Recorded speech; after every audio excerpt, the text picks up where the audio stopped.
Outlets like Forbes have Paul Tassi and Eric Kane who like to bicker with each other because they completely disagree on entertainment. And while most of the individuals who work at TheGamer are radical leftists and they only really care about their activism being pushed into the video game industry and changes being made that they deem good, now we have a little bit of a situation where they've put up a new article praising Stellar Blade, saying it's the sequel that they're most looking forward to from 2024.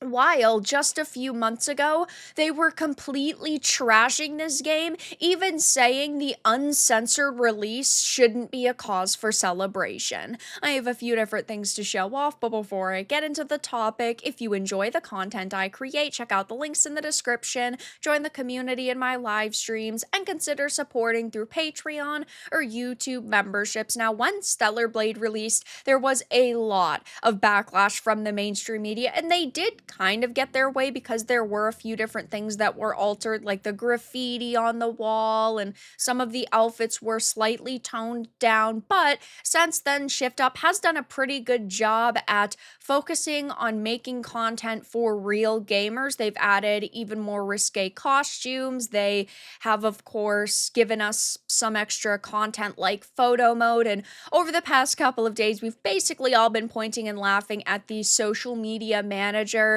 who shared the cringeworthy, ugly, like, fan art of Eve that was made by the Naughty Dog principal character designer. But now we have TheGamer kind of going against what they had said in the past. So months ago, when the game had released, TheGamer had said Stellar Blade's uncensored release shouldn't be a cause for celebration. They had said it will be uncensored in all regions, meaning players will get the full experience with no cuts, and they assume this means nudity and violence will be completely untouched, but we haven't been given specifics, and of course that is the case.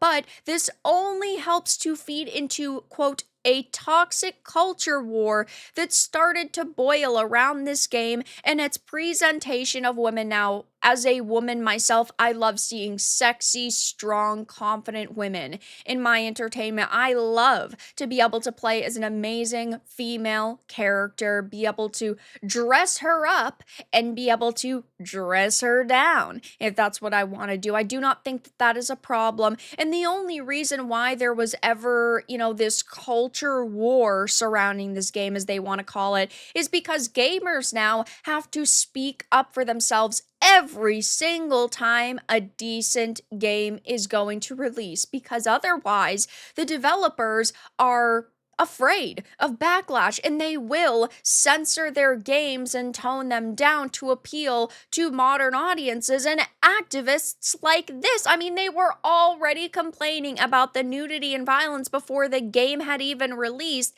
They love to attack developers who just want to create content. And again, I'm not completely forgiving Shift Up for what they did back at release, but on the flip side, I personally think, have kind of made up for it, and the game really was fantastic, and it didn't deserve all of this backlash. But TheGamer also wanted an opportunity to attack gamers and speak out against the gamer gators, because this was towards the beginning of Gamergate 2, and they love to defend themselves. But now we've got a little bit of a situation, because TheGamer just 2 days ago had put up this article titled Stellar Blade is the sequel I'm most looking forward to from 2024. And then they go on to talk about how Stellar Blade still has huge potential. There's room for the gameplay to step up to. Stellar Blade is torn between being what we now call a character action game and being a Souls-like, and as a result feels too derivative of both genres to really shine, given we have so many Souls-like these days,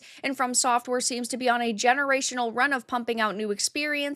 A sequel would be far better off committing to stylish, rapid-paced action. But they talk about how there is a difficulty spike and how the game gets a little bit too complex with blocking and parries and dodge rolling, so they're basically just complaining.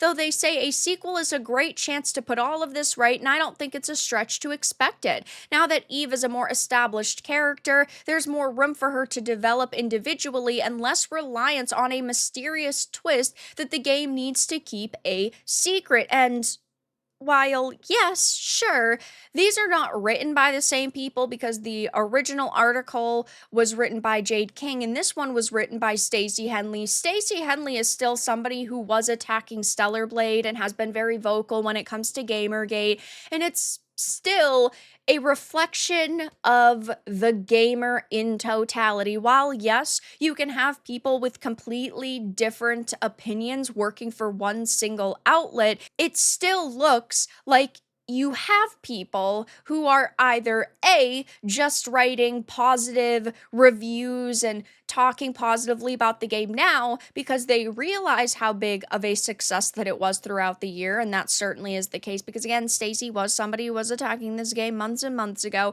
but it also just does not look good for the gamer to have both of these articles on their site at once. Oh, the uncensored release shouldn't be a cause for celebration, they were saying. That is completely different from one person just saying, I like this game, and another saying, I don't like it. They were actively calling for censorship and saying that censorship was a good thing, which is not a stance that I would want to have on my webpage or in my outlet. And gamers are pointing and laughing, basically saying they're willing to chase any money that they can. And, outlets like this are dying.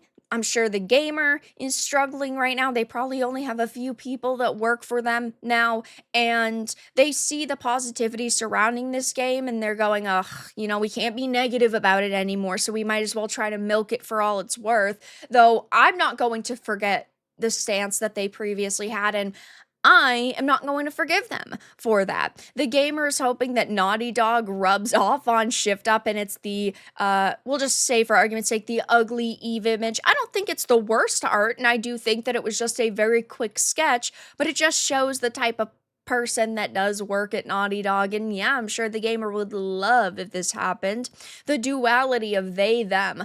Uncensored Stellar Blade is all the cause for celebration. It certainly isn't. I truly hope 2025 is the year that the gamer, Kotaku, and Polygon finally go bankrupt. They're completely backtracking. They cannot stand by their own stances. You don't hate these journalists enough, which I do completely agree with. I do not like these people at all whatsoever, and 98% of the journalists in the gaming industry do not like gamers. They do not like video games, and they will constantly change their stance if it means they could make more money, and it certainly looks like that is happening at this point in time. So I will be keeping my eye on this to see if the gamer issues any sort of clarification, if any of these journalists decide to make any statements. I highly doubt it, but for now, that's all that I really had to discuss in this video. Let everyone know your thoughts in the comments below. If you enjoyed this, make sure to give it a like, and if you didn't, give it a dislike. I appreciate your support either way,